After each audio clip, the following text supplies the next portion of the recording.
Okay. You might want to look at the handout that I've distributed. I wanted to recap from last week a little bit. So I talked about what the elements of a formal semantics are. And there's really three structures and two functions. There's the universe from which you draw or construct the semantic interpretants that you assign to sentences.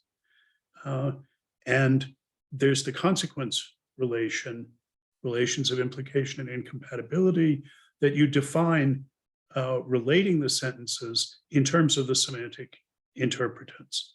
Those are the three basic elements. And then the interpretation function is what takes you from the universe to the assignment of semantic interpretants to sentences. It assigns a semantic interpretant built out of what it finds in the universe. It assigns that to sentences. And then there's a semantic definition of consequence that if it's fed a bunch of semantic interpretants for sentences, spits out a consequence relation, incompatibility relation among them. And I suggested that it was useful to think in these terms about the four sort of nested, ever more sophisticated forms of model theoretic semantics, starting with the bivalent truth functional semantics for classical logic, then Tarski's model theoretic semantics, also for classical logic, but for extensional languages generally, the possible worlds extension of that includes intentional, the interpretation of intentional languages, and then the latest and greatest of these finds truthmaker semantics for hyperintentional languages. And it's against that background that Ulf described, well, I'm going to characterize the material he presented as involving two big ideas, a critical idea and a constructive idea. And the critical idea is, he looked at the three elements that are really new in truthmaker semantics. First, the universe is a universe of states with a mereological structure on it, a part-whole structure defined by a fusion operation.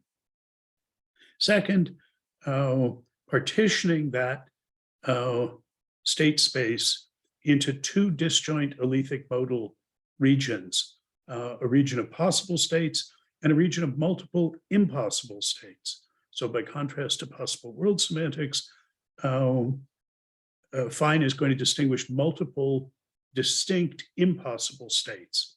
The state of my left little finger being identical to a prime number is a different impossible state than the state of your left little finger being identical to one of Bach's concertos.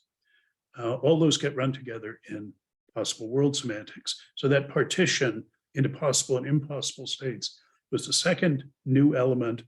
And then the third one is using as semantic interpretants pairs of truth makers and false makers, rather than just a single kind truth makers.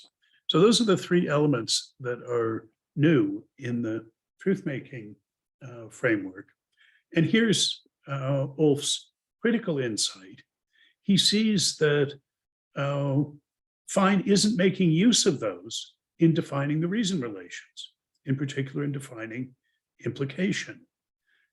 He just looks in his notion of entailment, consequences entailment, at inclusion relations among truth makers, which doesn't advance at all beyond possible worlds. He has another definition of consequence, not equivalent, it's a more sophisticated one. He likes it better, calls it containment, where all the I can't remember off the top of my head which way it goes, but it's looking at the relation between the premises, the truth makers of the premises, and the parts of the truth makers of the conclusions, and vice versa. So it does use the mereological structure, but none of the consequence relations that Fine is centrally concerned with use either the division of states into possible and impossible, or the bipolar bilateral structure of the semantic interpretants, the fact that there's false makers as well as truth makers.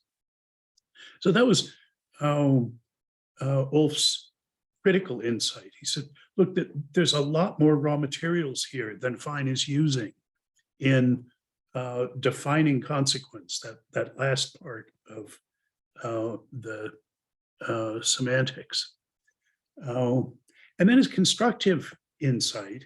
So, Ulf is asking himself, well, so how could you use these rich conceptual raw materials that Fine has given himself to work with? How could you use those to define consequence? And he's thinking about the Restall-Ripley bilateral definition of consequence on the pragmatic side, and he sees that it uses just the raw materials that Fine has available but isn't using. It uses the two-sidedness, truth makers, false makers, corresponding to what you assert and what you deny. And it uses the division into possible and impossible in the form of multiple states that are inbounds, and multiple positions that are inbounds, and multiple positions that are out of bounds. So Restall and Ripley's deontic normative pragmatic definition of consequence: gamma implies delta if asserting every element of gamma and denying every element of delta is out of bounds. In effect, you're fusing the premises and the conclusions, the assertions and the denials, and then asking, is that inbounds or out of bounds? And so, and this was Ulf's fabulous constructive idea, let's just do that in the truth maker framework. So a definition of consequence: gamma implies delta if every fusion of truth makers of every sentence in gamma with false makers of every sentence in delta is an impossible state. That's just a translation of the Restall-Ripley bilateral definition of implication into the truth maker framework. And it's using all three of the new elements of the truth maker framework. It's the fusion of truth makers of premises and false makers of conclusions. That's using the mereological structure on the universe. It's using truth makers and false makers, so it's using the bipolar character of the semantic interpretants, and it's appealing to the distinction between possible and impossible states corresponding to multiple inbounds and out of bounds positions in the Restall-Ripley bilateral. So this was just a fabulous idea, and you can see why he would say, and this is somehow more natural in the definition of consequence in the truth maker framework, because it's using every element that distinguishes that framework from its ancestor, the possible worlds framework. Well, okay, that's a natural definition of consequence. Then you want to explore, well, what do we get if we use that? And here Ulf has two great consequences, two great results. The first is that if you use his definition of consequence, then you can see that the structural conditions that Fine puts on his division into possible and impossible downward closure, exhaustiveness, and exclusivity. It doesn't matter just how those are defined in the truth-maker framework, but they all have to do with possibility and impossibility. Downward closure saying that all the parts of any possible state are possible, for instance. Now, none of those had anything to do with consequence in the way Fine's thinking about it, because they all have to do with the modal structure. And as Wolf's first insight, his critical insight was, Fine doesn't appeal to that modal structure in defining consequence. So none of these conditions had anything to do with consequence in Fine's use, with respect to Fine's notions of consequence. But if you use Wolf's notion of consequence, you can see with a little bit of work, and that's particularly with exhaustiveness, you have to do a little bit of work, but you can see that these are just monotonicity, cumulative transitivity, that is cut, and reflexivity, just the structural conditions on consequence that we studied in connection with the logics. That isn't a thought that could come up if you're using definitions of consequence that don't appeal to the modal structure that these things involve. So at this point, Wolf could congratulate himself that he had an insight into what was going on in the truth-maker framework, that Fine, the brilliant founder of this, and the many other people who have worked on this framework weren't in a position to have. There's something he understood. Well, that's great. What can you do with that understanding? Well, and this was his second result, he was in a position to use that insight into what those modal structural conditions on possible and impossible states relative to the mereological structure of the universe that is the state space. He was in a position to exploit that to do something that nobody had been able to do in the truth-maker framework before, namely to construct in a principled way adequate semantics for a whole range of substructural logics, non-monotonic logics, non-transitive logics, non-monotonic and non-transitive logics. Why? Because we'd already done that. Dan's NMMS showed us how in a sequent calculus setting to handle those substructural consequence relations, and using the isomorphism between the bilateralist understanding of what sequence express in the sequent calculus and the consequence relation in the truth-maker setting, Wolf is able to crank out treatments of these substructural consequence relations, not just the logical ones, but consequence relations in the truth-maker framework. And nobody had done that before. So this is the anatomy of philosophy at the high end, where you have an insight and you really work it out.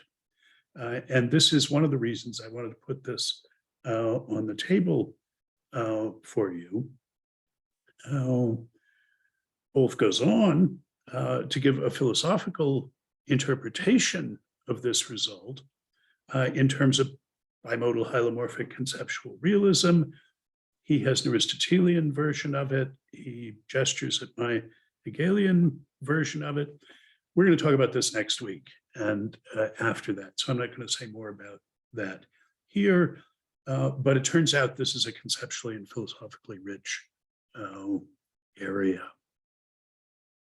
Okay, so I put on the handout these points. You may want to look back at the slide deck that Wolf shared with us to sort of catch all of this going on, but it's just a very nice bit of philosophy where we really understand and accomplish, where Ulf really understands and accomplishes something. Well, what we're doing this week with our special guest star, you'll remember Dan from 2 weeks ago, talking about his logic. Today he's going to talk about his semantics. I will mention in the same sort of gossipy tone that I talked about Ulf at the beginning, that in the meantime, Dan has gone and given a couple of lectures to the logic group in Lille, in France, talking about his logic and his semantics. We'll get some of the benefit of that experience talking about the same things here. But just to describe what we're going to hear about, in semantic inferentialism and logical expressivism, the first chapter of Articulating Reasons, I introduce an inferentialist order of semantic explanation. And I refer to this already in the opening session of this seminar. I at least floated the idea that the most basic characterization of the content of claimables, the contents or meanings expressed by declarative sentences paradigmatically in their use in making assertions, would be in terms of the role they play in reason relations of incompatibility and implication. Why? Because it's those reasons, it's those reason relations that determines what's a reason for or against those claimables and what their reasons for or against, which is what determines their practical significance in defending or challenging doxastic commitments, commitments to accept or reject claimables.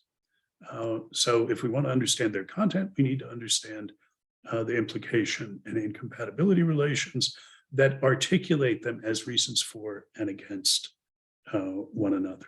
This is the basic idea of semantic inferentialism, is to understand conceptual content in terms of role and implications and incompatibilities. So right from the beginning, the most sought after prize of the inferentialist program, its grail, the one far off divine event towards which the whole creation moves, has been giving a direct specification of the claimables that are expressed by declarative sentences in terms of the relations of implication and incompatibility that they stand in to one another. And the criteria of adequacy for that are that a formal inferentialist semantics in terms of reason relations has to be as flexible, expressively powerful, and mathematically tractable as the best representational model theoretic semantic specifications of content, the ones we've been looking at. And if I can wax autobiographical for a minute, I can say I've spent my entire professional career since, already in my dissertation, looking for something like this, trying to make something like this work. And I feel like I learned a lot along the way, but I never figured out how to do it. Dan did, and that's what he's going to present.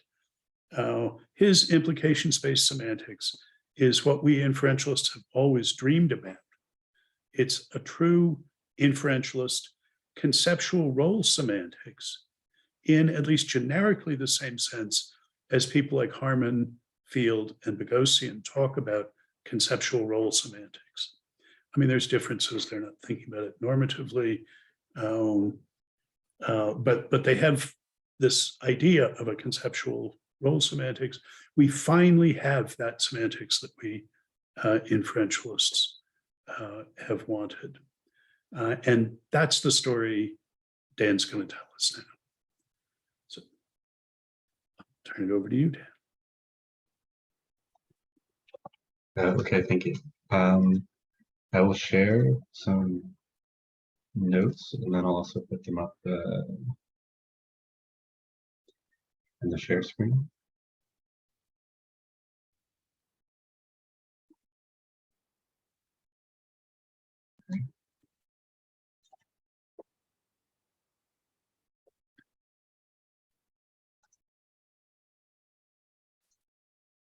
Did that work? Yes. I think so. All right. So I'm going to be talking about semantics for sentences in terms of role and good implication, or as I think the location I've already used is contribution to good implication. And I guess as I'll be speaking, this will be divided into roughly 3 parts. So first, I just want to say some broad things about what we should be looking for, and then I'll go through the details where those broad things that I think we should be looking for, it turns out we can have them in a very tractable way. And then I'll sketch some shots of that at the end. And then if there's time, I want to talk about another structure that can be constructed on top of this, which I call implicational role entailment. And this examines the sort of the logic of premises and the logic of conclusions and how different contents relate to each other.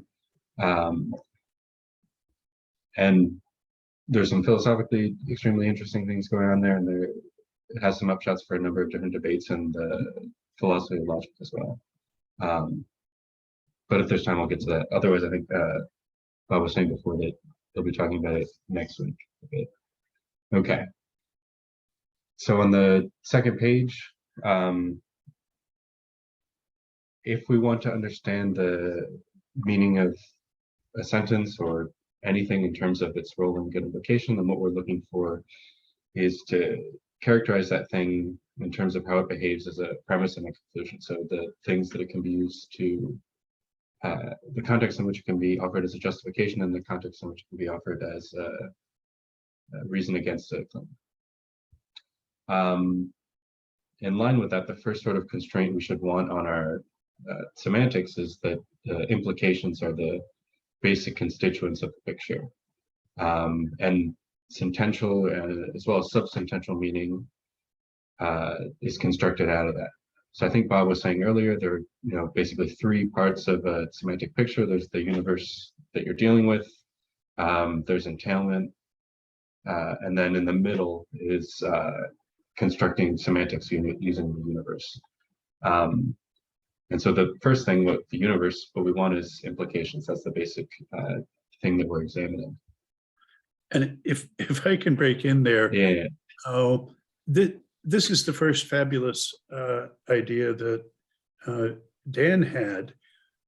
We inferentialists had always thought, well, the semantic interpretants should be sort of sentences, should be sets of implications, and even had gotten as far as thinking, well, and maybe pairs of something that specifies their role as premise and something that specifies their role as conclusions. But Dan starts with interpreting implications, not using implications just as the semantic interpretants, but also as what gets interpreted in the first instance. We eventually get to interpreting sentences, but first we think about the role of implications with respect to other implications. And this idea that what you're interpreting, not just the interpretation of it, should be implications. This was eye-opening to me. This was an idea that had never occurred to me, and it's crucial. Thank you, Dan. No problem. Yeah, so the basic constituents of the picture are implications. So after constraint 1, I have these 2 inline equations. The first is just to represent sort of the space of possible implications. So sets of possible premises and conclusions. And then within that space, we want to isolate some subset of it, which are the good implications, which I use this funky eye to represent. Yeah, so I mean, the basic idea, the starting point needs to be possible implications, and among those, the good ones. And then from that, we need to construct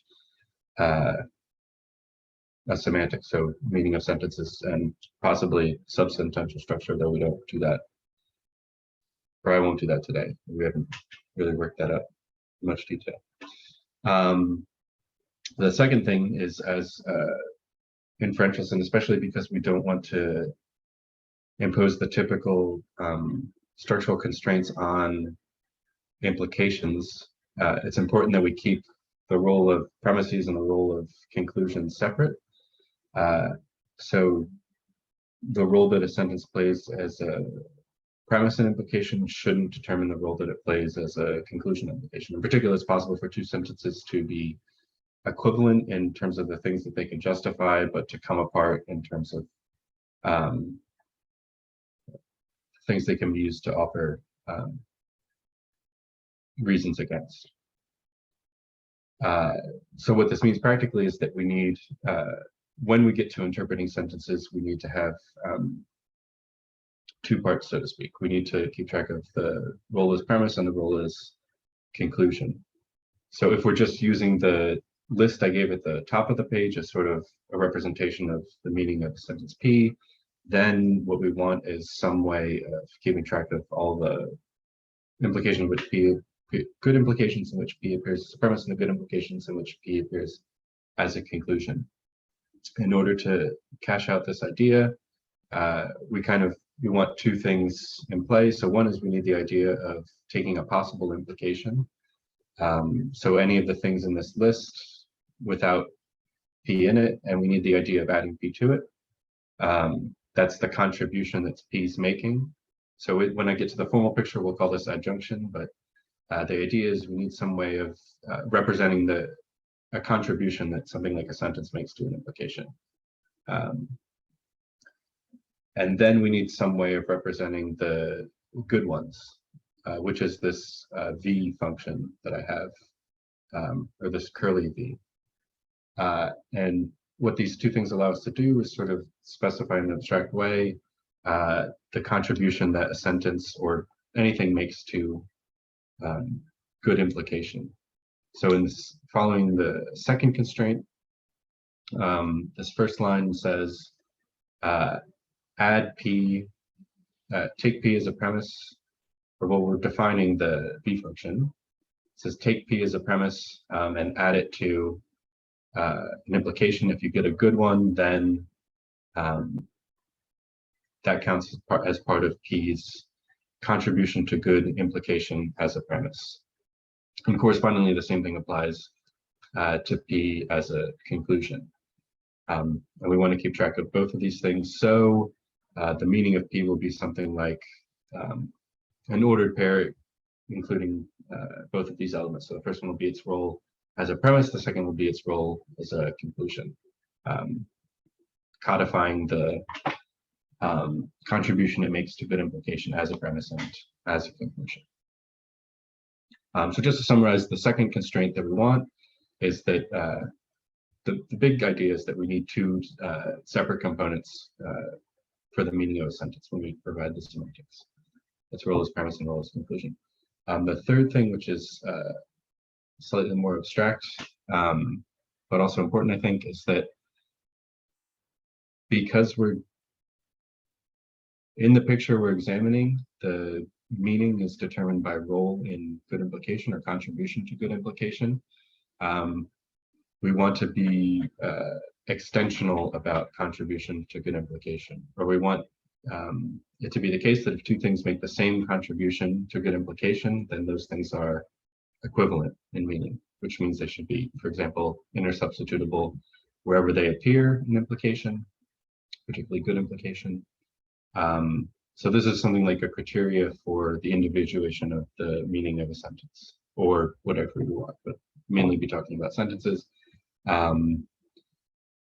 It should be the case that two things that make the same contribution to good implication are the same. If I can break in here. So Quine had talked about truth conditions and extensional semantics as treating two things as equivalent in meaning if they could be intersubstituted salva veritate. that is, without changing the truth value of any sentence that they occurred in. And this was for subsentential stuff, but it's for sentences that occur as components of other sentences. That's how you do the semantics, the truth conditional semantics for logic. What Dan is doing here is looking at intersubstitutability salva consequentiae instead of salva veritate. That is, for Quine, it was never turning anything that was true into something that wasn't true when you substituted these, intersubstituted these parts. For Dan, it's never turning a good implication into a bad one when you substitute one for the other. I at least find it useful to think about this as moving from intersubstitutability salva veritate, the old view, to noting intersubstitutability salva consequentiae.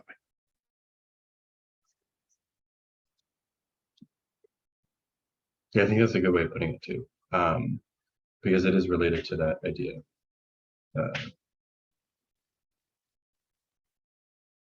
Because I guess what's at issue in that idea is what is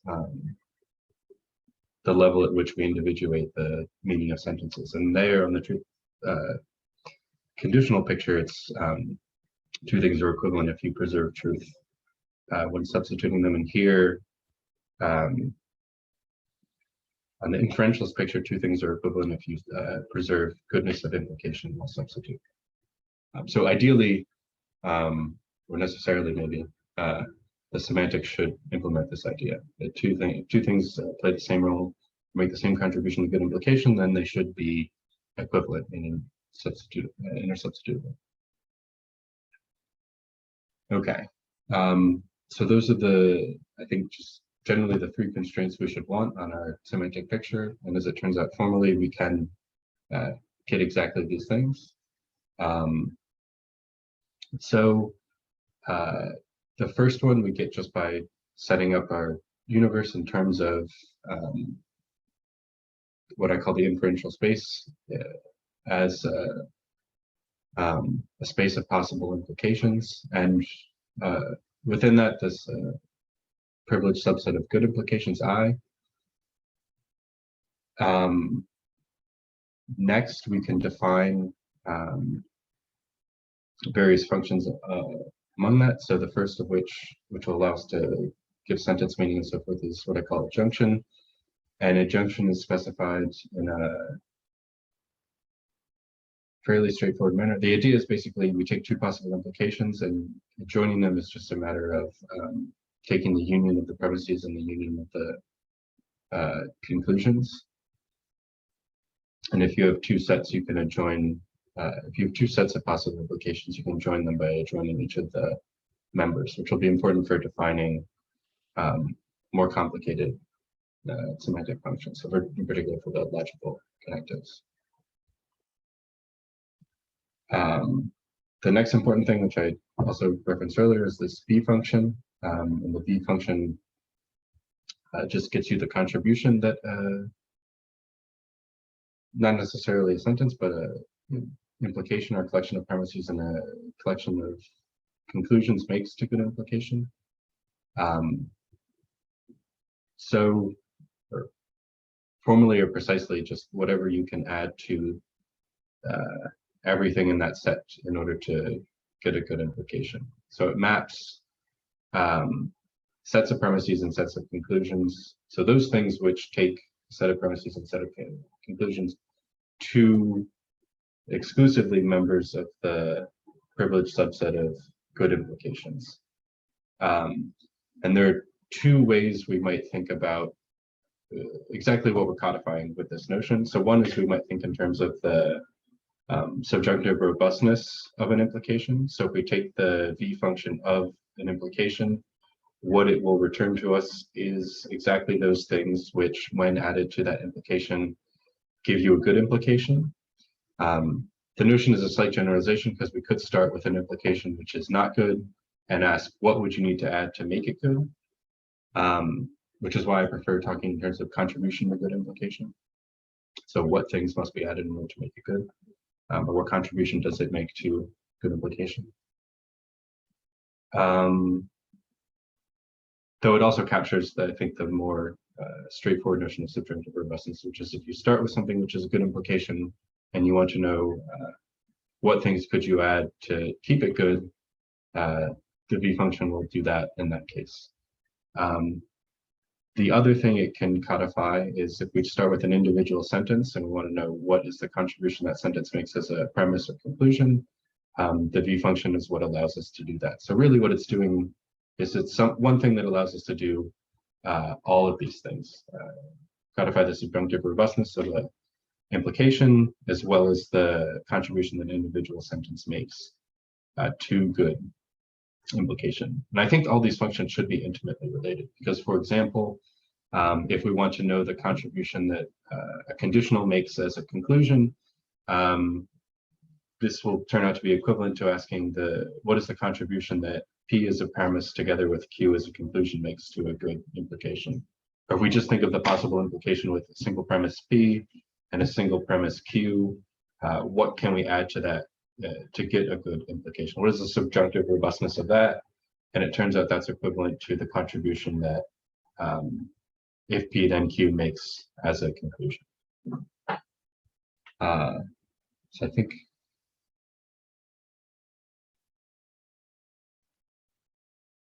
sorry. Yes, in the middle of 3, there's a bottom. So the notions developed above allows to express, for example, the conclusive rule. The conditional comes from P as a premise together with Q as a conclusion. The premissory role of the disjunction. So the role that the disjunction plays as a premise is the intersection of two different roles. I mean, these will all be defined formally. Or if you just think about how a negation works, in the logic that we're using, but in many logics, P's role as a premise is equivalent to not P's role as a conclusion. Okay. So the upshot of all that is that this V function allows us to specify abstractly something which does all of these things. Subjunctive robustness, contribution to good implication. The other good thing that the V function allows us to do is define a closure operation. So if you take the V function of a set of possible implications and you apply it twice, this gets you a closure operation. There are 3 formal criteria for what a closure operation is. So it has to be extensive, idempotent, and monotone. I won't go through all of that. The important thing is that we do define a closure operation with the V, and this is significant because it allows us to find what I call a proper inferential role, which is basically the inferential roles which are closed. And this is significant because the inferential roles that are closed have this feature which I was outlining in constraint 3, namely that if we specify 2 contributions that 2 sentences make to good implication, and we require that they be proper, i.e. The contribution as premise and conclusion be closed, then what we get is that if the sentences make the same contribution as premise and conclusion, then they are equivalent. What this means is that those sentences which are proper inferential roles, which have as their meaning proper inferential roles, will satisfy constraint 3. So if we require that all sentences, the semantics of all sentences be given in terms of proper inferential roles, then we get this constraint 3, which is that we're extensional at the level of contribution to good implication or implicational role. If I can break in here with a little bit more autobiography, this is the feature of this semantics that I found hardest to understand philosophically. That is, Dan has just described technically what it does. If we restrict our attention to roles that are closed in this way, then we're guaranteed to be able to intersubstitute them, solve consequentiae. So we can see why we want that, but what does that mean? I mean, there might not be anything that he and I wrangled about as much when he was hammering this out, when he was writing the dissertation, as just how we should think about the motivation of this constraint or the significance of it. And the way that, I don't know, it ended up resonating most with me is this is saying that we want the inferential roles to give us an equivalence class of expressions that all play the same role in implication and so in incompatibility, given the way it's set up in the multi-succedent sequent calculus here. And that's to say that we shouldn't distinguish between the meanings of any two sentences in the equivalence class if they're intersubstitutable. And this closure condition is just a way of turning, of getting an equivalence class of expressions that all play the same role in implications out of the function, the V function that maps a candidate implication onto the set of candidate implications that when adjoined to it give you a good one. So the point of it is to get an equivalence class of expressions that all play the same inferential role. And this repeating the V function is what you need to do if you start with a function of this form, but you want to get an equivalence relation out of it. You want to get it to be idempotent. You want to get the relation to be transitive. This is what you have to do. So I find it clearest when I keep my eye on what it's achieving. And okay, this turns out to be the way you get from a function to an equivalence relation.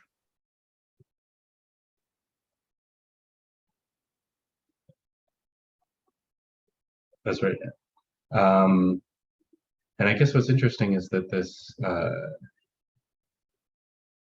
what I think is a important constraint, namely that we be extensional about the meaning of sentences in terms of contribution to good implication, or that we think that this poses equivalence classes on sentences, turns out to be equivalent in the semantics to like a really familiar mathematical notion, namely that of a closure operation. So closure operation on that the V function allows us to define a closure operation, also allows us to define this notion of proper inferential role, which gets us this third constraint, or allows us to guarantee this third constraint. So remember, we're against closure operations when you impose them on the consequence relation, but when you impose them on the semantic interpretants, that's just what you need to do.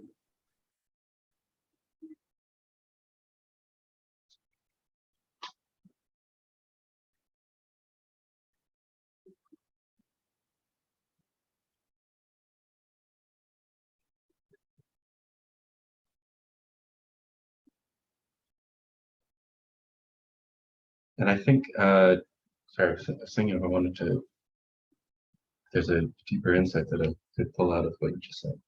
And I think there is, which is that, or maybe the thing to say isn't that the problem is closure operations per se, because I think when you're constructing some sort of semantics or anything like that, you're going to have to be extensional at some level, by which I mean there's going to be some level at which equivalence is understood extensionally. And in the truth functional picture, it's understood in terms of conditions under which a sentence is true. In the inferentialist picture, it's going to be understood at the level of implications in which, good implications in which the sentence figures. And that the closure operation shows up on the truth conditional picture at the level of consequences, just to, I think, a reflection of the fact that it's truth conditional. Really, the closure operation or the extensionality is further downstream from that, which is why you need this closure operation. Because part of what the closure operation on the consequences guarantees is that role as premise already tells you what the role as conclusion is. This sort of what I was characterizing in constraint 2, that we need separate books for premises and conclusions, is ruled out on the truth conditional picture because consequence is already downstream from truth conditional meaning.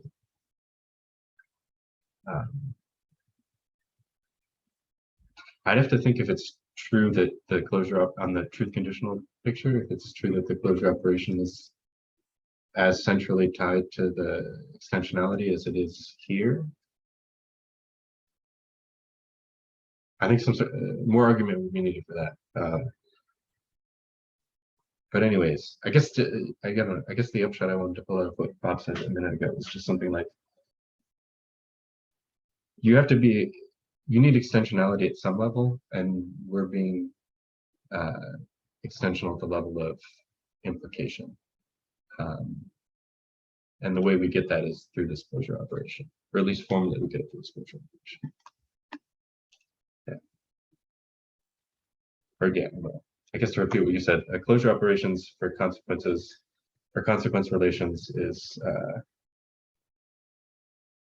ignoring a lot of nuances of how implications behave, but closure operations over roles that sentences play as premise and conclusion. That's fine. That gets us this extensionality at the level of contribution to good implication. Okay. Yeah, I should just pause to say, so far all we've done is set up the universe over which the semantics will be defined and sort of given a very broad characterization of what a meaning is going to look like. Namely, it's going to include a contribution to good implication as a premise and a contribution to good implication as a conclusion. We haven't really started to do semantics yet, which is where we specify the meanings of sentences and give clauses for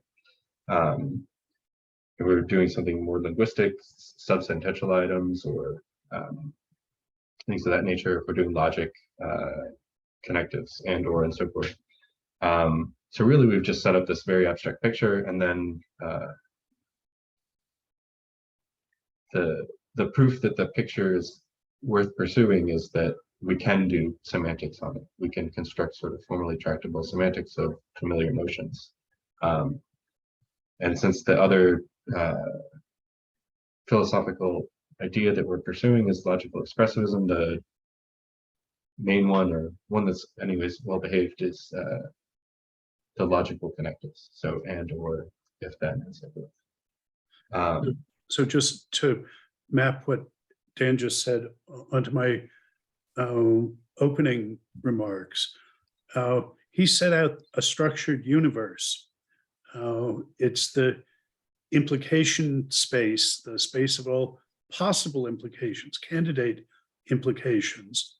And it has a mereological structure on it. It's adjunction rather than fusion that lets us combine some candidate implications into others. And he's got something that corresponds to the modal partition of it that we see in truthmaker semantics.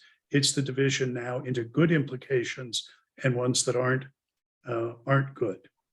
But so far, this is all just the structured universe. He hasn't given us either an interpretation function that assigns elements constructed from this universe to sentences, or a semantic definition in terms of those semantic interpretants of consequence.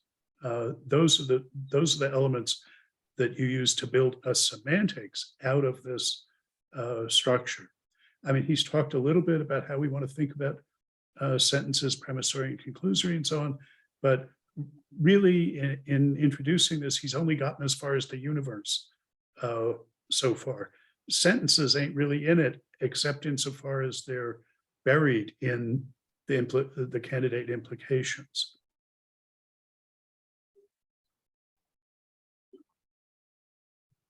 I don't know if you or Ulf were speaking in terms of Belknap has this distinction between the pre-semantics and the post-semantics, which I sometimes find useful to think about. The pre-semantics is sort of what you need before you can even start talking about the meanings of things. So this is the universe, so to speak. On the truth conditional picture, it's something like, or well, maybe on the possible worlds picture, slightly easier. It's like the possible worlds. And here it is the implications, or the space of implications, which is structured in a certain way. Following that, you have the semantics, which gives you the meanings of things in terms of that. And then post-semantics, which includes things like the definition of entailment or consequence. I find this useful because any semantic picture is going to need all three of these elements, and it also gives you a clean way of dividing the labor, philosophical and technical. So far we've really only done the pre-semantics, those notions that you need in order to get semantic clauses on the table, which is what I'll now turn to. So on the bottom half of 4, we have the semantics. So to get the semantics, we want to find models and interpretation functions. So a model is just a space of implications together with a privileged subset of good implications, and then an interpretation function, which is going to allow us to define sentences of the language in terms of those things which they interpret in the model, namely sets of possible implications. And to do that, we use here made formal the intuitive ideas that I had at the beginning. So we interpret a sentence A in terms of the contribution it makes as a premise and the contribution it makes as a conclusion. So it's an ordered pair. And we can define all the connectives in fairly straightforward ways. I won't go through all of them, but maybe sort of the intuitive, the ones that are really easier. Well, I find the clauses sort of intuitive, but maybe I've been staring at them too long. But if we take a conjunction, it says the role that A and B plays as a premise, or the contribution it makes to good implication as a premise, is just the contribution that A makes as a premise, adjoined with the contribution that B makes as a premise, and then take the contribution that thing makes. So join A's contribution with B's contribution, and then find the contribution of that. This is sort of a fancier, very wordy way of saying just take A and B together, and what contribution do those make as a premise? So the set A together with B, and that's how we understand the contribution that A and B makes to good implication. And likewise, as a conclusion, we're just taking the intersection, which is another sort of conjunctive notion. And then we have the clauses for the other connectives. These will be important when we get to soundness and completeness, because they turn out to be, well, the sequent calculus I was talking about 2 weeks ago turns out to be sound and complete for these semantics. Anyways, semantic entailment or consequence or implication, the weighty semantic notion that we want to get out at the other end. Intuitively, what we want is just something like, we'll just take the good implications, those should be the consequences. But since it's a post-semantic notion, you can't sort of, well, I guess we do it that way. What you need to do is we're not talking about elements in the universe. What we're talking about are elements of the language. And we want to know, when is it the case that these elements of the language entail these other elements of the language? So when is it the case that when we're dealing with the language, these sets of premises and these sets of conclusions make a good implication? What is it about their representation in the space of possible implications that does that? And the intuitive idea, I think, is just whenever you have all of the premises whenever you stick together all the premises and the conclusions and you get a good implication, then you have an entailment. Formally take the contribution that A makes, stick it together with the contribution that B makes as a conclusion, and then find that contribution. And if it turns out to be in the space of, if it turns out to be within the privileged subset, then you have a good implication or an entailment.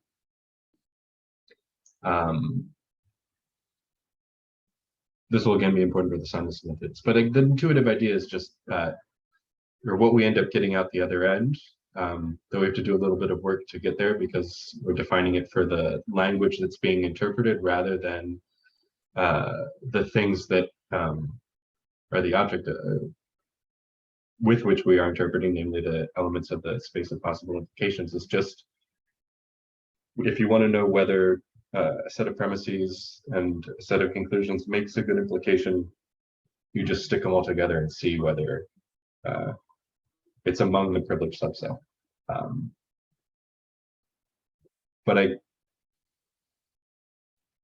So I mean, it seems like a simple idea, but that we can define this on the semantic picture in a clean way is an interesting factor. Or it shows that we have a, well, first that it's tractable and that we're actually picking out something interesting.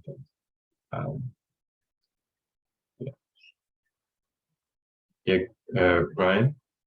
Can you just go over quickly why we need to take the double V, why we need to take the closure here? For some reason I was thinking because we're already considering only proper inferential roles, we might not need to do that, but we do, right? So why exactly do we need to take this closure to get this implication or the entailment?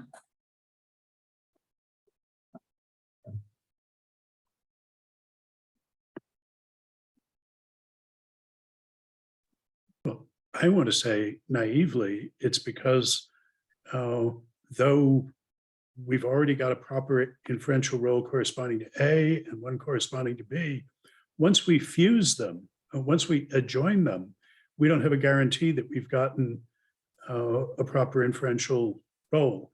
So we tack on the double V, which guarantees to give us one.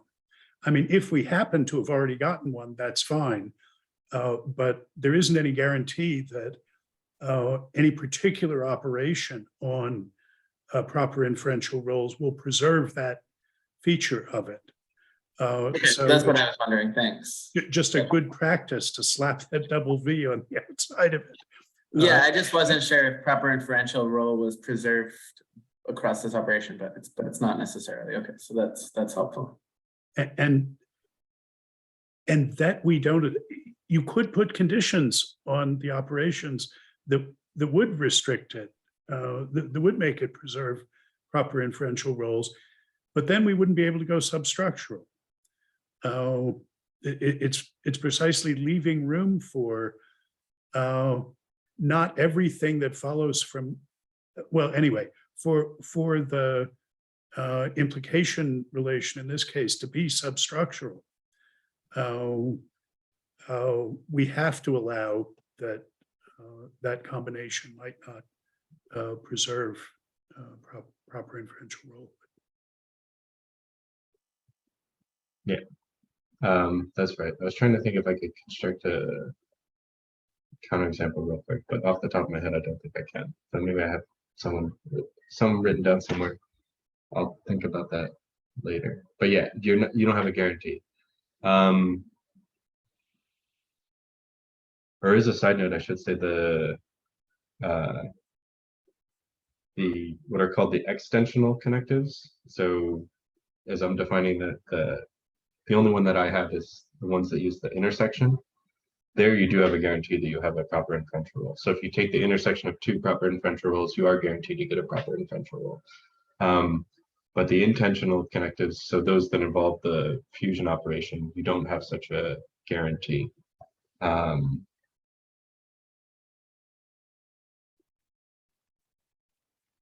Yeah, that's the, I guess that's the answer.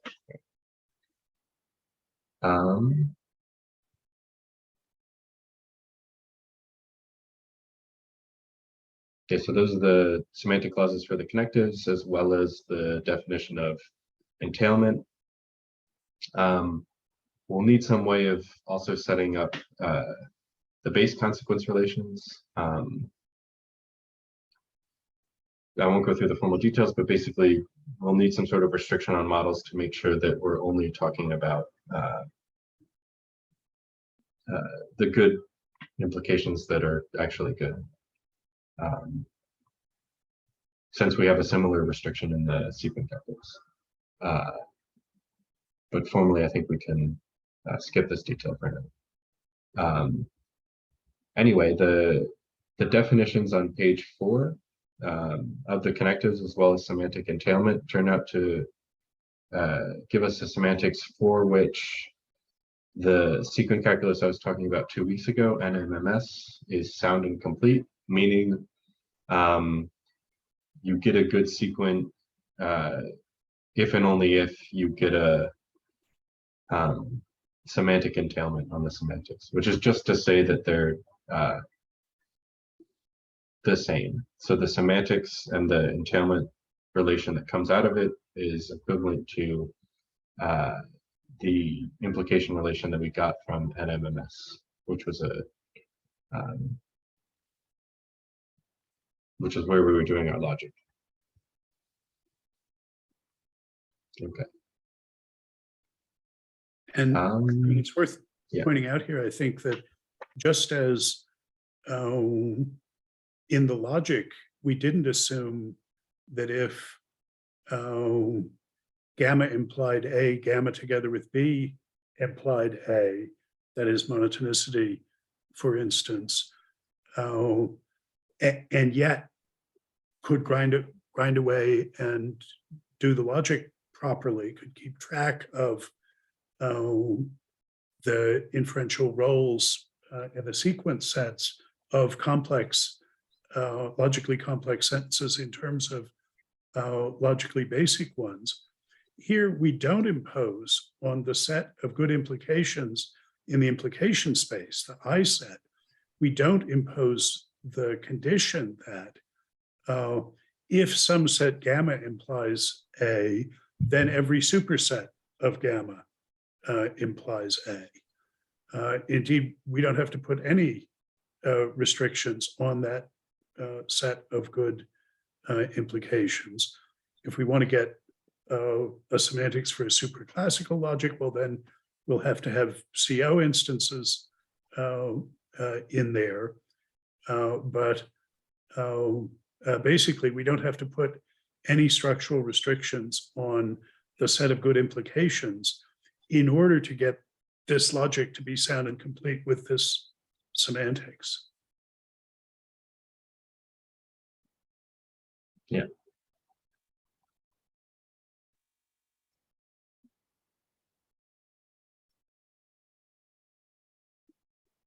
I'm thinking.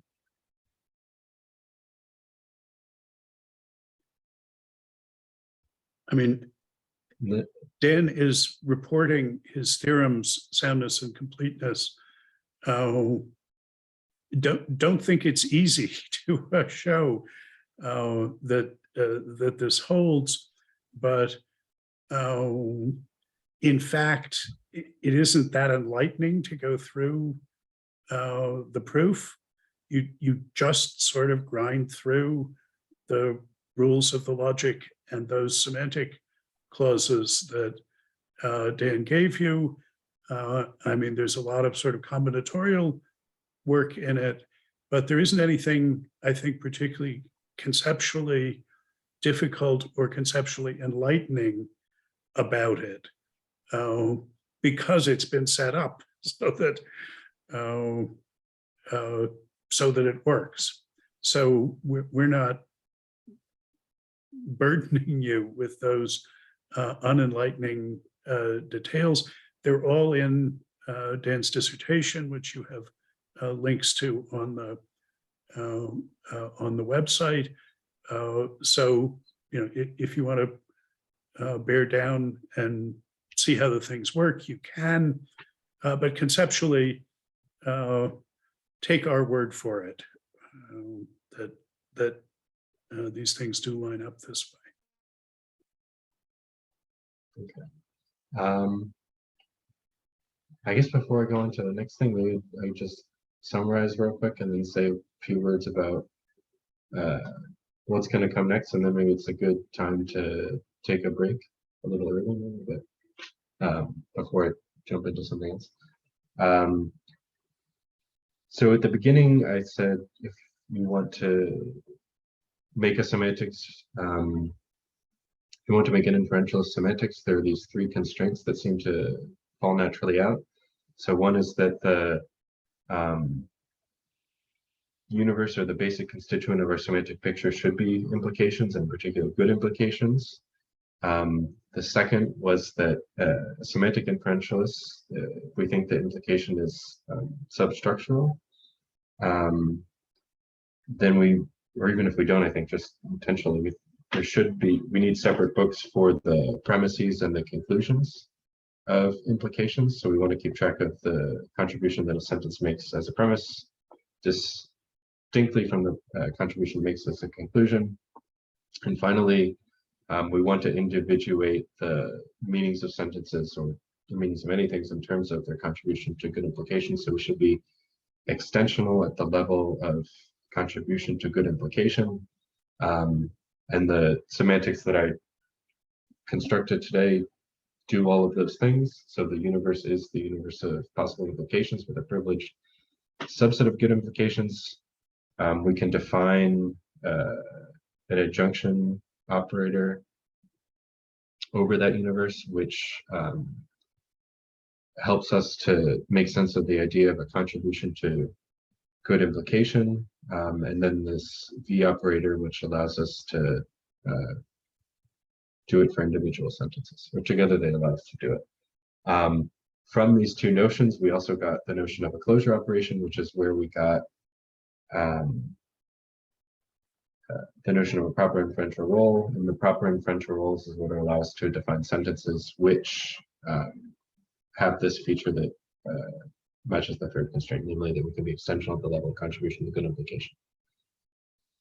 The next thing I'll talk about after the break is we can ask, or we can examine the relationship that, for example, the contributions that two sentences make as premises stand in to one another,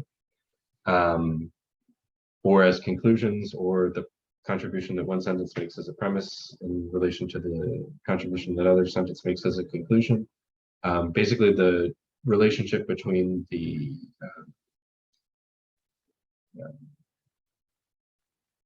contents of sentences. And we can define a sort of abstractly a notion, and then it's implementable very easily on the semantic picture I've constructed so far. And this also allows us to, I think we gain some insight about how the semantics is working, some philosophical insights about how we should understand the role of premises and the role of conclusion, and then sort of tangentially, but not unimportantly, some insights to some debates in the philosophy of logic that are involved. But I can talk about that after the break, I think. Okay, let me just say a few words before we have the break, just pointing to some of the features of this setup that seemed to me significant. And I've memorialized these on the handout. So although Dan came up with this semantics without looking over his shoulder at the truth maker semantics, which was not really sort of on our radar until Ulf brought it in. Parenthetically, the sort of mathematical core of this semantics, the origin of it, is Girard's phase-space semantics for his linear logic. Dan has just turned that into a real semantics for implicational roles. But anyway, the mathematical guts come from elsewhere. They come from Girard's phase-space semantics, not from the truth maker semantics.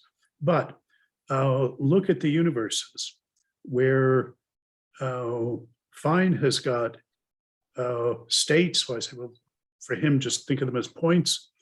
But they have a fusion operation on them, a mereological operation on them. And Dan has adjunction, which is a fusion, a mereological fusion operation.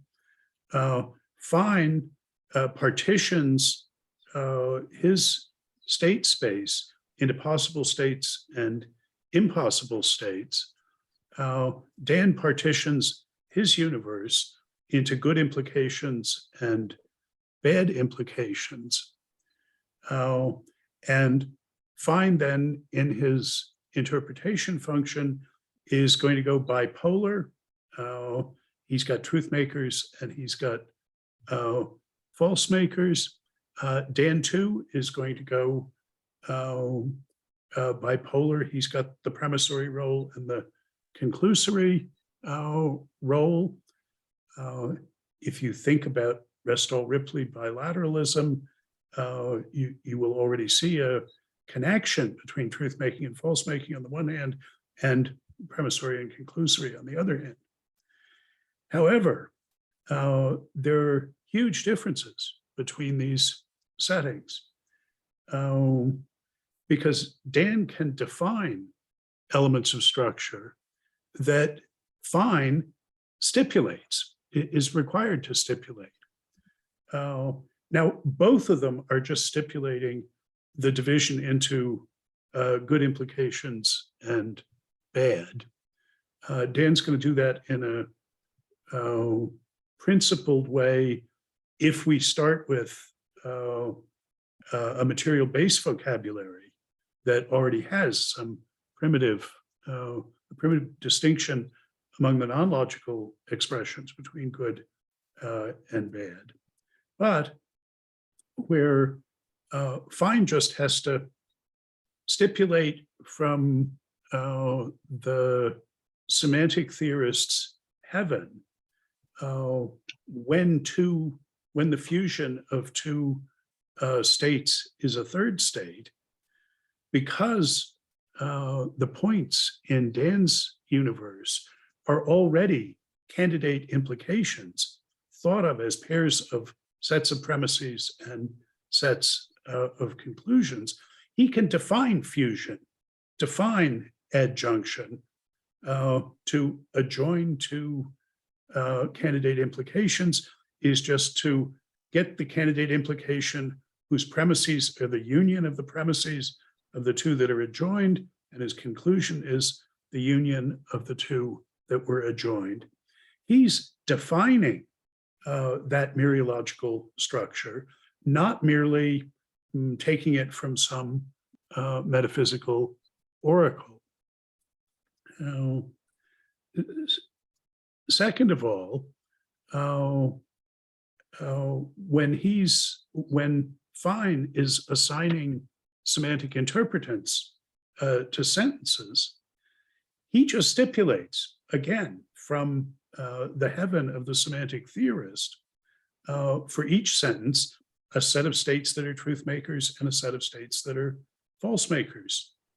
for it. That's just an arbitrary stipulation from his point of view. Whereas Dan can define for each sentence, in terms of the elements of his universe, what the semantic interpretants of those sentences are. It doesn't require arbitrary stipulation because we're starting with a universe whose points, unlike fine states, already have the structure of implications defined over some lexicon. So there's a lot less arbitrariness in the implication space semantics than there is in the truth maker semantics. And next week, I'll be talking in more detail about the relation between these things. If you would like a little mental exercise, stare at Dan's definition of consequence and think about Ulf's definition of consequence in the truth maker setting, because they really do line up with one another. Okay, why don't we take our 15 minutes? I have it that it's 2:18, so let's come back at 2:33.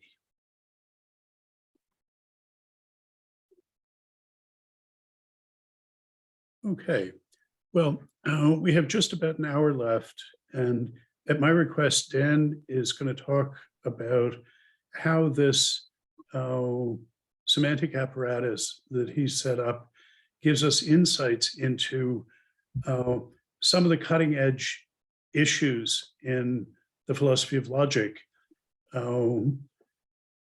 movement that's been accelerating over the last 20 years, very active in the last 5 years in thinking about the semantic significance of multi-valued logics.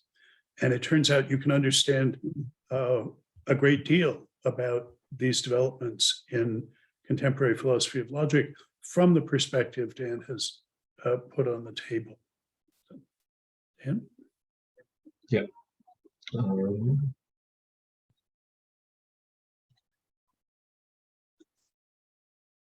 Yes. So I guess for this part, I'll do in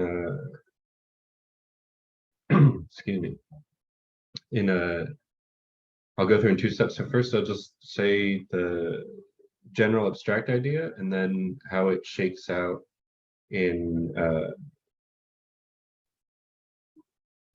for other semantic pictures, in particular the multi-valuational one, which I think can give some insight into these other debates in the philosophy of logic. So maybe I'll also say a little bit about those other debates, so I don't want to go too deep into the weeds. The main insight I want to pull out of that is kind of looking at these other debates, maybe also give us some insight into sort of the logic of premises and the logic of conclusions, or how these things are related to each other.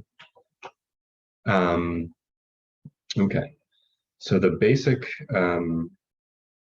idea, or the starting idea, is when we look at these implicational roles that are the out of which the meaning of sentences are constructed, there are various relations they stand into one another. So one of the important relations I mentioned earlier is equivalence. So if two things play the same role in implication, then they're equivalent. So for example, the premissory role of P is equivalent to the conclusory role of not P. This means whenever you have a good implication with P as a premise, you do have that same implication, except substituting P as a premise with not P as a conclusion. This is just how the negation rule works. Something slightly more complicated, the conclusory role of P or Q, the conditional, is equivalent to the contribution that P as a premise together with Q as a conclusion makes a good implication. And this is again just the rule for the conditional as a conclusion. So formally, whenever we have for an arbitrary premises inclusion, so for an arbitrary possible implication, that you could substitute P as a premise with Q as a premise. So that should say, that should be a P actually. So P's role as premise is a subset of Q's role as a conclusion. Then we can, this is the notion we're after. And it comes up a lot with the logic, but you might also think it comes up materially. Certain sentences or certain concepts, as they're deployed as premises or conclusion, might stand in these sorts of relations.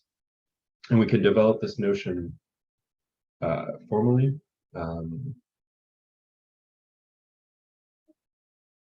See what I'm saying. So we can develop this notion formally. So given some sort of consequence relation, we can write something like this, and we don't have to limit it to 2 sentences. It could be more, it could be fewer. But to keep things simple, if we have A as a premise, B as a conclusion, C as a premise, D as a conclusion, what this means, the expression with the right arrow, is that anytime you have A as a premise and B as a conclusion, anytime they contribute to the same implication to make it good, then the same will be true with C together with D. So on the right-hand side, the comma means something slightly different on the left-hand side. There's a lot I can say about why I set it up this way. It's not necessary to set it up this way, though there are, for reasons of presentation, it comes out much nicer. But anyways, this also captures something that looks like a meta inference or a meta implication. I'll call it meta inference because that's what's called in the literature. Namely, we have this if then about implications, so it's capturing something meta inferential. So it's the relationship between different implications. So this is the abstract idea. I'm hoping that I can use it to do 2 things: to talk about meta inferences, but also talk about or gain some insight into the role, the relationship between different contents of sentences, different implicational roles, premises and conclusion. As it turns out, the semantics allows us to define this notion formally. So the previous one, where you have A as a premise, B as a conclusion, C as a premise, D as a conclusion. This is true just in case this is true in the semantic picture. And what this says is that if A as a premise intersect B as a conclusion, so the contributions they make, the intersection of those is a subset of basically the adjunction of C and D's contributions, though each has premise and conclusion appropriately. So it can be defined extremely precisely in the semantic picture we have, which is good if it turns out to be an interesting notion, which is what I'll talk about in a minute. But there are some interesting things we can get from this machinery, abstractly and then within the semantic picture. So if we think about how negation works, recall the rule for negation just flips from the left to the right-hand side. So the left negation rule takes A as a conclusion and makes not A as a premise, and the other way around for the right negation rule. So correspondingly, the negation flip-flops the premissory and conclusory roles in these implicational role entailments, as I'm calling them. So if A occurs in one as a premise, then not A occurs in it as a conclusion. We can also define a second negation, which I won't say something about. You can also get a flip-flop behavior of with implicational role entailments. So namely flipping A as a premise across the arrow using this other, basically we have something else that looks like it's behaving like a negation. And we can actually define this precisely in the semantics. In the literature, this second negation, and I'll explain this in a minute why it's called this, is called conflation, which I know talking to Bob earlier, this is not this is not a great label for something you want hanging around, conflation. I'm certainly not a big fan of the label either, but I'll try and justify why people would call it that. So we can define it precisely, and it does do this flip-flop thing across the turnstile. Whether we want it around does anything interesting, that's a further question. It does something interesting in these other debates. Anyways, let me go through a few more interesting facts about this machinery as it shows up in the semantics and generally. So containment, so if you recall from last week or 2 weeks ago, maybe last week as well, containment is the constraint we can place on consequence relations that A implies A, and that this can be arbitrarily weakened. So A implies A together with whatever premises and conclusions you want. This idea is called containment. So this shows up in this machinery as something that looks like excluded middle, or the tautologies or the theorems of this thing. Because what this says is that you can always have A as a premise and A as a conclusion to get a good implication.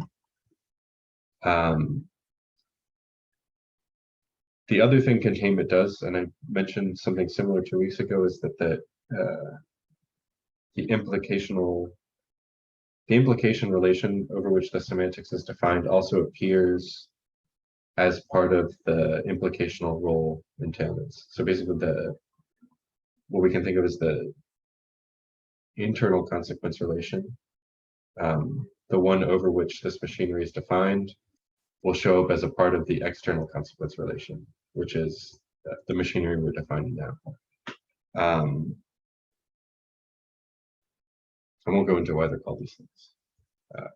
I can in the Q&A.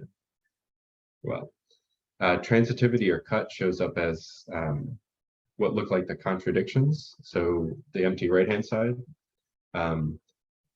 because what this says is anytime you have A as a premise and A as a conclusion in two separate implications, if anytime those contribute to good implications, you would have a good implication without them. This is what this statement says. This is equivalent to the cut rule. And we can also prove that cut does, or transitivity does the opposite thing that containment does, namely the external consequence relation that is a part of the internal consequence relation.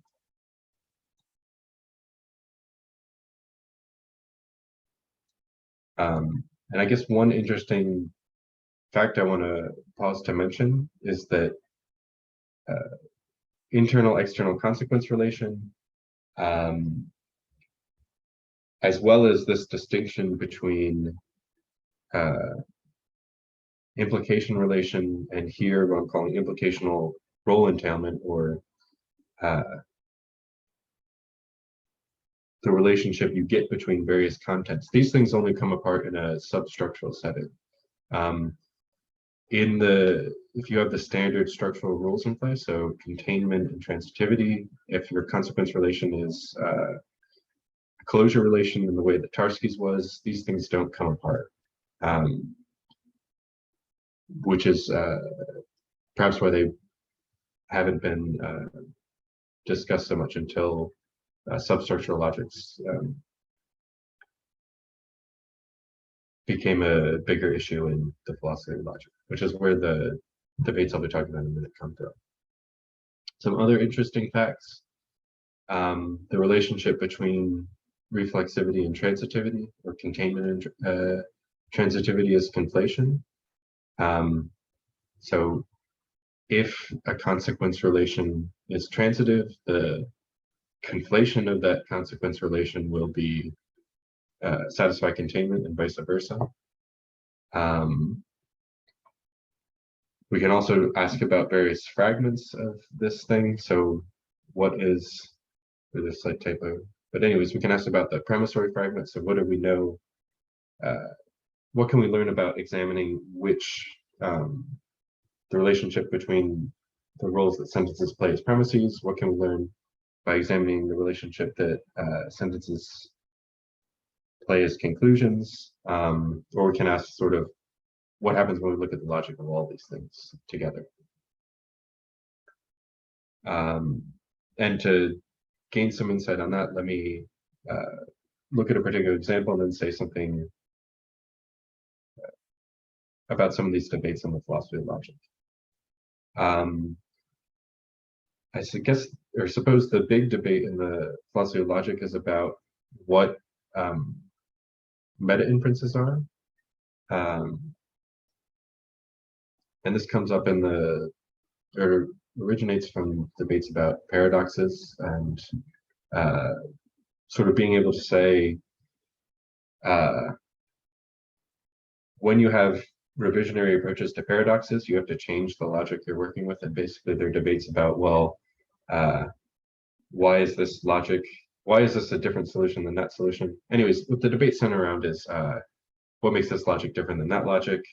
And one way in which we can approach this question is by asking, are the meta inferences of one logic the same as the meta inferences of another logic?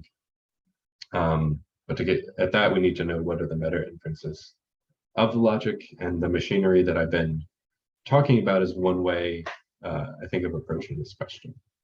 And I'll show some interesting insights we can get from it. So if we take the machinery, so I said earlier, we can ask for any consequence relation, or we can define this notion for any consequence relation, the implicational role entailment. On the semantic picture that I constructed, it's fairly straightforward to do so, but we could do it for other consequence relations or other semantic pictures. We can also see if we can set up a similar notion. So now I want to talk about tree and board valued semantics, which I think will give us some insight into how this machinery is working, but also some insight into how the semantics is working. So in the four valued, as well as the three valued semantic picture, they're often set up on what are called bilattices. So this just means that you have points and then two lattice orderings of the points. So we have what's called an informational ordering. This is the up-down, and then a truth ordering. This is the left-right. So if you view the lattice from left to right, it's an ordering of truth. So false is less true than neither true than false, and is also less true than both true and false, and is less true than strictly true. We also have an informational ordering. So neither true nor false is less informative than strictly false, also less informative than strictly true, and those are less informative than both true and false. So you might think about this, one way you might think about this is you're gathering evidence about a sentence and you want to know what sort of information do you have. You might have something that tells you the sentence is false. You might have something that tells you the sentence is true. You might have neither of these things. You might have conflicting information. So you might have both of these things. If you have conflicting information, that's sort of the most informative situation. You have too much information, you might think. This is also used to model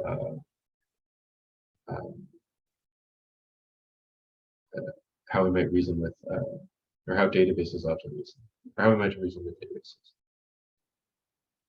Anyway, this is a standard way of caching out four valued semantic picture, and then you can define the connectives over these, and you can define entailment relations over these. Importantly, I want to look at what's called ST, strict tolerant logic, which is just a way of It's one approach to the paradoxes, and you get a consequence relation that looks like classical logic, but it's non-transitive. I mean, it doesn't satisfy cut. And a question in the literature is, how should we understand the meta-inferences of this logic? And once we've understood the meta-inferences of logic, is it distinct from, should we understand this logic as distinct from other logics which offer solutions to the paradoxes? But anyway, I'm not going to talk about the paradoxes. I'm just going to talk about the meta-inferences. I mean, really the reason I'm going to talk about it is to gain some insights, which I think we can import back to our setting. So strict tolerant entailment is understood as you have a case of entailment just in case there's no way of assigning truth values to sentences where all the premises are assigned true and all the conclusions are assigned false. So we understand the right or the implicational role entailment this way. What this says is that it's not possible that A not be assigned true, B not be assigned false, while C is assigned true and D is assigned false. So basically, the left-hand side, you get good implications. The right-hand side, you get bad implications. Strictly true and strictly false are what you need to create a counterexample. Not true and not false are sort of the opposite of that. What you they verify, I think, possible entailment if you have if they show up in a model. From this, we can think of the four important values for us are not true, not false, true, and false. We can understand how, here are how these values correspond to the four values. Here are how the negations I discussed earlier show up. The main reason I wanted this is to explain why conflation is called conflation, or maybe some insight into why conflation is called conflation. It comes from the literature on bilattices. And the idea is negation preserves information ordering, but reverses truth ordering. So negation maps false to true and true to false, but it maps neither to neither. So if something's neither true nor false, the negation of that is also neither true nor false. If something is both true and false, the negation of that is both true and false. And the idea is conflation does the same thing that negation does, but for the other lattice, for the information ordering. So the conflation of neither true nor false should be both. The conflation of both should be neither. The conflation of false is false. The conflation of true is true. So it keeps the truth ordering the same. One way to think about what it's doing. So if negation is taking true and changing it to false, conflation is taking not true and changing it to not false. Something like this.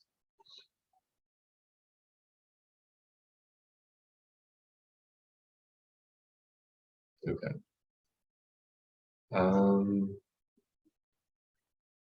This is more about how the two negations work with the four values I mentioned, but I don't want to get too deeply into the weeds. The main result we get for setting all this up is a result about how the premissory and conclusory fragment of the implicational role entailments work. Before I jump to that, well, let me jump to the conclusion and then we can jump back. So in particular, we have these four fragments of the implicational role entailment at the top of 10. So we can ask about what we might think of as the tautologies. We can ask about the what we might think of as the contradictions. So the tautologies are the things with an empty left-hand side. Contradictions are a thing with an empty right-hand side. We can also ask about the premissory fragment. So the fragment of the implicational role entailment that only deals with premises, or the premissory roles, and likewise for the conclusory ones. So these are 4 fragments we can think about. And here they are ordered by basically strength. So what I mean by that is that the top fragment is strictly bigger than the bottom fragment. So the top fragment, with the empty left-hand side, contains everything in the premissory fragment as well as everything in the conclusory fragment. And these in turn contain everything in the bottommost fragment with the empty right-hand side. And as it turns out, if the implicational role entailment is defined over the 4-value consequence relation, these things are equivalent to 4 familiar logics. So ST, which is just extensionally equivalent to classical logic. What's called K3, so this is Kleini's logic of indeterminacy. LP, which is the logic of paradox from Graham Priest, and TS, which is another logic that's been explored recently. What's important about TS is that it's empty. There are no consequences on it. So it might just put empty set there instead, but the reason I've written it as TS is on the previous page, I define all of these entailment relations. So ST, TS, LP, K3, and we can prove that these fragments get you exactly these things. So they get you something equivalent. So it's not just the case that the fragment with an empty right-hand side is extensionally equivalent to the consequence relation generated by TS, but they mean the same thing. We can prove that they get you the same thing. So they are equivalent. It's not just extensional equivalence. Or it's not some fluke of the 4-value setting that they turn out to be the same. This has already been known to a certain extent. It's already been known, for example, that K3, well, it's already been known that they're related in the strength ordering. This isn't news. Classical logic, which is what ST is extensionally equivalent to, is what's called post-complete, meaning you can't add anything to it without trivializing it. So it'll be at the top of this ordering. TS is empty, so it'll be at the bottom of the ordering. And then K3 and LP will be between those. And it's already known that those are any consequence or any implication in K3 is in classical logic, and likewise for LP. I'll get into why that is in a minute. Yeah, on 11, this is basically the proof of this, but I won't go through that. This is just sort of truth table sort of things. Yeah, let me just run through the summary points and say maybe some upshots about this. So the conclusory fragment is LP, as I said. The premissory fragment is K3. The theorems, or the empty left-hand side, is equivalent to ST. Counter theorems, empty right-hand side, equivalent to TS. K3 and LP are duals, so they're related via the standard negation. The interesting new result I have is that ST and TS are conflations, so they're related via this other negation operation I was talking about, which is an important result in the literature, but maybe not so interesting without enough background. But this behavior that lets you flip-flop implicational roles across this new turnstile or in this new setting, it lets you relate these two logics. And you get something similar with the conflation of K3 and LP. Why is this all interesting? Well, it's interesting because the setting the way that I'm cashing this out is in inferentialist terms. So we're talking about a logic of the relationship between inferential roles or implicational roles, so premissory roles and conclusory roles. And it's interesting that the logic of the premissory role looks like K3, or is K3 if we're looking at 3 and 4 valued consequence relations. And the logic of conclusory roles is LP if we're looking at 3 and 4 valued consequence relations. And the reason that I think this is interesting is that it says that premises are gappy in a certain way, and conclusions are glutty in a certain way. And what these terms mean is that K3, or the logic of indeterminacy, as it's typically cashed out, has truth value gaps, meaning that there are things which are neither true nor false. This is usually how it's interpreted philosophically and how the semantics is usually cashed out. LP, I should say formally what this means is that there are cases of excluded middle that are that fail. So there are sentences for which it's neither true that A nor not A. So you get failure of what's called excluded middle. So there are some theorems of classical logic we don't get in K3. LP is what's called glutty, so you have truth value gluts, meaning there are some sentences which are both true and false, and this is understood as failures of the principle of non-contradiction. So there are some sentences that can be contradictory, and that's not a problem, meaning it can be both true and false that A, or A can be true and not A can also be true, if you prefer.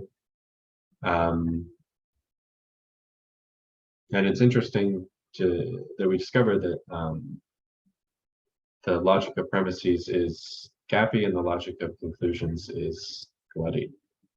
And I say it's interesting because we can sort of think about what that would mean in the various ways we've been talking about these consequence relations. So if there's an affinity between premises and truth makers and gappy behavior on the one hand, and between conclusions and false makers and glutty behavior on the other. Or on the one side, if we're cashing it out bilaterally, assertions and commitments to assert, and on the other side, again, cashing out bilaterally, denials and preclusions from entitlement to deny or to reject.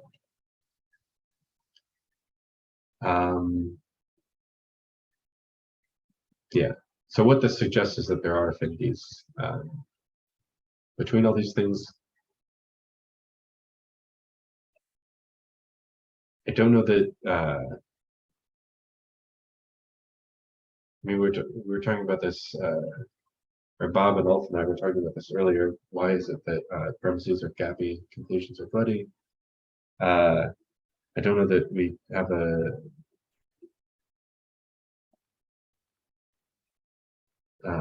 settled conclusion on why that is the case, though it does seem to be, maybe there's something about commitments to assert that are gappy, so you don't have to take a stance on a sentence. There can be gaps in your commitments to assert. And maybe there can also be gluts in your preclusions from entitlement to reject. But I don't know something deeper philosophical to say than the suggestive thing. Well, can I Yeah. mention apropos of what you have on the screen now, that it seems important that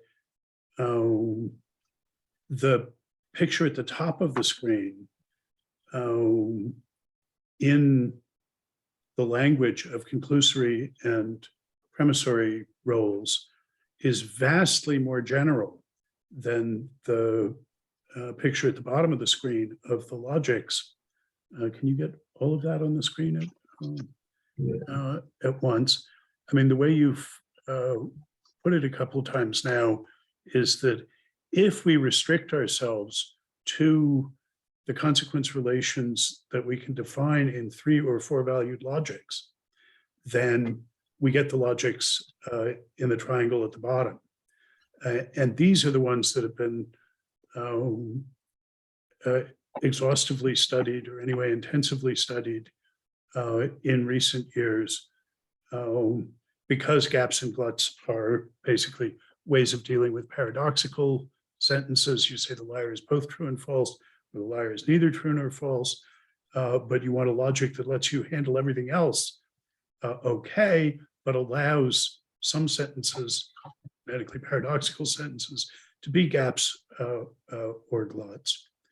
But what we can see is that that is, from Dan's account here, is that that semantic framework is very impoverished. It's only looking at what you can make sense of in a semantics that only has 3 or 4, if we do it in the bilattice way, values. And that's extremely expressively impoverished compared to the implication-phase space semantics, compared to the truth maker semantics that have many different values. Any subset of the universe, in effect, can be a value there. And we can talk about premissory roles and conclusory roles with respect to any consequence relation that we define in that much richer semantic framework. And we can see the isomorphism that Dan is showing here is showing that what we get in the impoverished 3 or 4 valued semantic universe is the projection of this much richer structure of premissory and conclusory roles. It's sort of all you can see of the premissory and conclusory roles if you've only got this impoverished universe that only has 3 or 4 values in it, instead of countably many, or in the truth value, it can be uncountably many values of available in to be semantic values in your universe. So this is a claim. We've got a much more expressively powerful semantic apparatus here that's showing us what's behind these relations among K3, LP, ST, and TS that have been the subject of so much investigation and discussion recently. Dan's saying, look, what you're really talking about is premissory and conclusory roles, but you're doing it in this expressively impoverished metavocabulary. Here, he's offering us a much richer semantic metavocabulary. And we can see that if we try and go substructural with these 3 and 4 valued logics, we don't have enough to work with in order to think about all of the substructural consequence relations that we would like to think about, whereas we know in the richer environment, we can do that.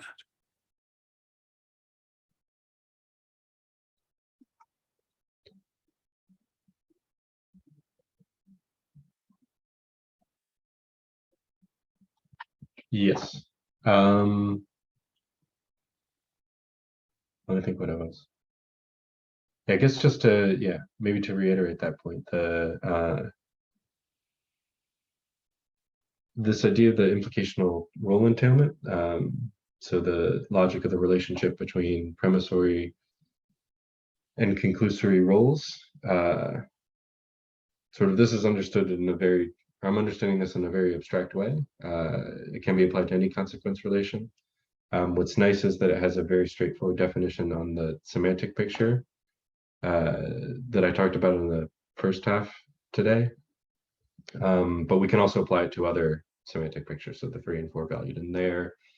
It can be used to say interesting things about the meta inferences of those logics, and gain some clarity about them as well, which is, I think, will be significant for some of those debates I hinted at in the philosophy of logic. But it's also tells us something about the semantics of contribution to good implication, I think. So, or allows us to explore something about them, namely the logic of the premissory and the logic of the conclusory role, as well as the logic of what look to be theorems of that, and the logic would look to be contradictions of that or anti-theorems of that.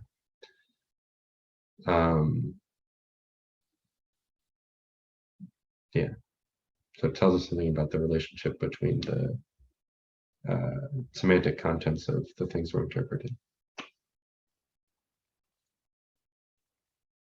Okay.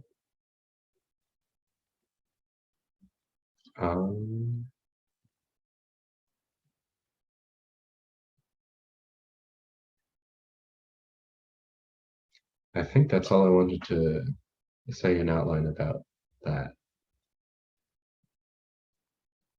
Okay, I mean, just before you get to your summing up, you know, the standard way of thinking about these multi-valued logics is in terms of the truth tables, the matrices that Dan reproduces at the top of page 11 there in a logic course that dealt with multi-valued logics. You'd be looking at charts like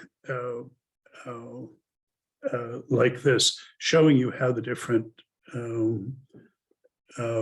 truth values combine. Well, this is just the consequence relations of them, but you know, similar charts are going to give you the connective definitions. So one way into understanding this bit of the philosophy of logic that Dan is giving us a new semantic perspective on, from the point of view of his richer semantic structure, richer than this, from the point of view of and couched in the expressively richer and more powerful semantic metavocabulary that he's giving us, that his implication-space semantics gives us. This is the sort of view from below, the way it looks in, if it's couched in a much sparer, simpler semantic metavocabulary of multi-valued logics.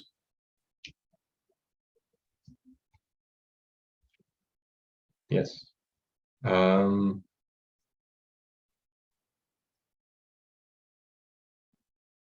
So let me then just sum up real quick.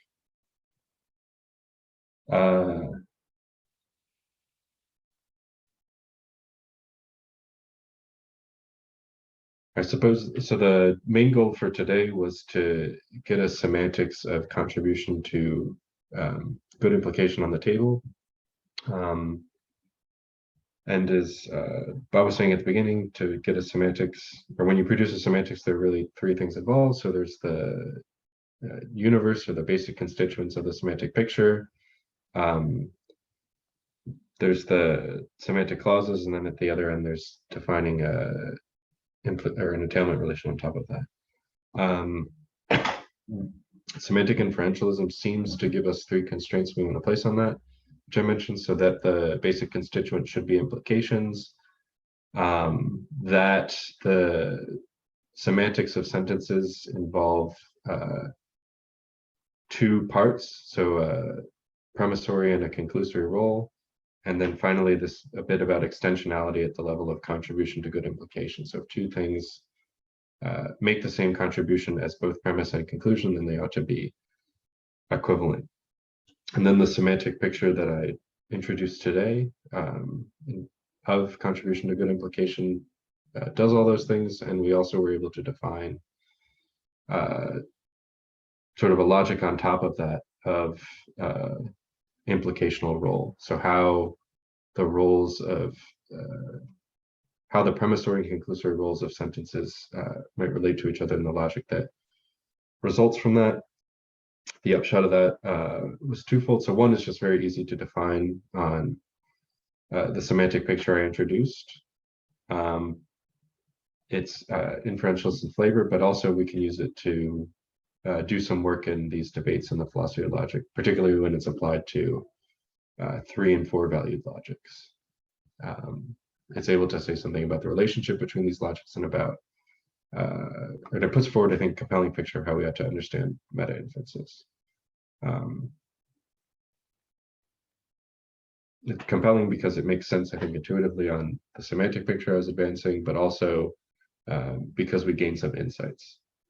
And then, as I was saying earlier, it seems to suggest that there's some affinities between various things we've been exploring. So premises, commitments to assert or assertion, or truth makers on the one hand, as well as what looks to be gappy behavior or K3-ish behavior. And then on the other hand, conclusions, false makers, preclusions from entitlement to reject or denials, and what looks like LP-ish or glutty behavior. And I think I'll just sort of leave with that interesting thought. I'm not sure we'll say more about it. I think maybe Bob will talk more about that next week, or at least about the affinities between all these things. Yeah, well, thank you very much for all of this, Dan. Just on this last point, these are all important pieces of the puzzle in thinking about the relation between talking in terms of truth or truth values or truth makers on the one hand, and thinking in terms of implication and incompatibility on the other. Ulf last week forged one sort of connection, and Dan this week forged some more connections. One of the things we'd like to understand is how this broadly inferentialist approach to meaning in terms of role in reason relations, contribution to implications, as Dan has put it, how does that relate to traditional thought in terms of truth and truth values? Okay, in the 4 valued case, we're looking at 4 truth values instead of just 2, but we're interested in forging the connections and understanding the connections between these traditional ways of thinking in terms of truth and the implicational ways of thinking. Remember, that's sort of where we started with the pragmatics, thinking about acceptance and rejection, acceptance as taking a claimable true, rejection as taking it false. The bilateral notion of consequence tells us there's a deep connection between that and the goodness of an implication, understanding goodness of an implication as saying that the position that you're in if you combine accepting all the premises and rejecting all the conclusions is out of bounds. It's one of those impossible situations, inappropriate, out of bounds situations. There's a connection between the bivalence of attitude, accept, reject, assert, deny, on the one hand, and the role of premises and conclusions in good implications on the other hand. This is something we would like to understand in order to understand meaning. And Dan has laid out a rich set of puzzle pieces here that we've somehow got to assemble to better understand that important connection. So, and by the way, I don't understand it.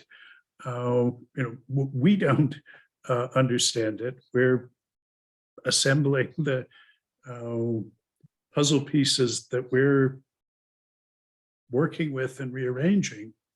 But what I want to do in the coming weeks now, but starting next week, is go back over some of the ground we've been over before, looking at the relations between the 3 points of the triangle in that diagram, in that mandala of metavocabularies of reason. Ulf talked about relations between the semantic side and the pragmatic side. We've seen connections between the logic and the reason relations at the center. I think we should conceptualize Dan's implication-space semantics as the intrinsic semantics of reason relations. Maybe you would need to represent it in the diagram as a third dimension, a sort of tetrahedron coming up from that central triangle of reason relations. And I want to talk about how that implication-space semantics is related to the truth maker semantics in further detail. So that's not exactly what I put on the syllabus for us to talk about next week. I think we'll get to those topics that are now listed for week 10, but that's not where I'm going to start tomorrow. Next week. Well, I start worrying about it tomorrow for what we'll do then. But next week, I want to remind us of some of the things we've said about each of these pieces and lay them alongside one another and see what conclusions we can come to. What we've learned about the relations between these different kinds of metavocabularies for talking about reason relations. I think we've learned a lot about them, and we'll learn even more by looking at the interrelations among these different metavocabularies for talking about reason relations. So that's where what's on the agenda for next week. So thank you, Dan, very much for figuring all this stuff out first. It's life-changing for me, but for taking the time and the effort and coming and telling that story, sharing that with us. For the rest of you. All right, I think there's a question. Oh, yes, Sam, please. I have a question for clarification.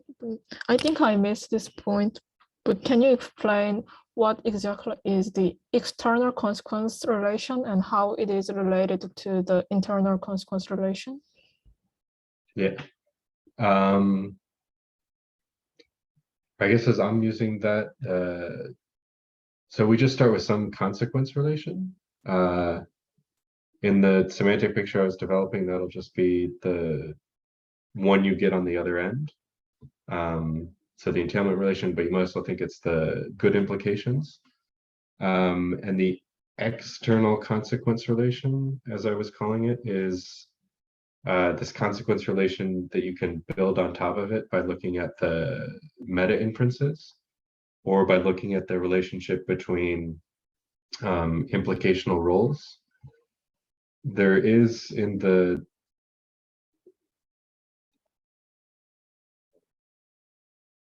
that's what I'll say. I'm hesitating because in the literature, these internal and external, these come from a paper from the, I think, early 90s or something like that, where they have a very precise definition and there's some constraints put on them. Some of these constraints we don't have. but Well, there's a question whether the external logic is equivalent to the meta inferences. I don't know, don't want to get too deep in the weeds, but that's what I mean when I was using those terms. So. I mean, if I can break in, so if we just think in terms of our implication statements, we say A turnstile, B, A implies B. The implication that has A as a premise is a good one, and B as a conclusion is a good one. The logic of that turnstile, that's the internal logic. Now we say, well, suppose wherever A appears as a premise in a good implication, you can replace it with B. So we might say, suppose anything that follows from Pedro being a mammal also follows from Pedro being a donkey. That's another sense of implication, that as a premise, the one sentence is stronger than the other. And we could also say, well, suppose it were the case that anything that implied C also implied D. So anything that implied that Pedro's a donkey implies that Pedro's a mammal. Now, those last two things, looking at what's stronger as a premise, implies everything that the other one implies and some more. What's stronger as a conclusion is implied by everything that's implied by the other, and maybe some more. In classical logic, if everything is fully structural, all those coincide. If A implies B, then it'll be stronger as a premise, it'll be stronger as a conclusion. But those things can come apart. And the way we're thinking about it, you start with the turnstile statement, and then look at which things are stronger as premises.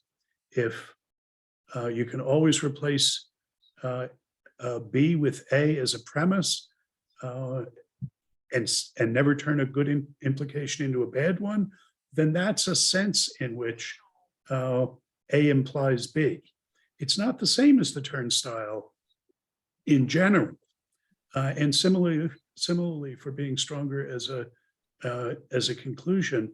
Those premissory and conclusory relations of relative inferential strength, those are the external logic.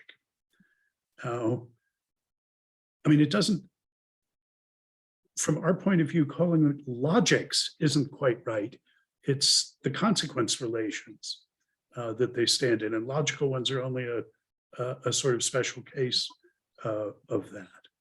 But wherever you have a consequence relation, an internal across the turnstile relation of good implication, then you can have a derivative notion of implication that just looks at the role as premises and quantifies over all the good implications, a derivative one for conclusions and quantifies over the, looks at the good substitutions that preserve good consequence, salva consequentiae. Those are the external consequence relations. And part of what's been going on in the philosophy of logic recently is looking at the relations between the internal consequence relations and those external ones. And in the logics, K3 and LP are the external logics of premises and conclusions, respectively. And that's the sort of picture that Dan is giving us a special perspective on. Is that helpful? Yes, thank you. Okay. All right. Well, we'll see you all next week. Thank you again, Dan.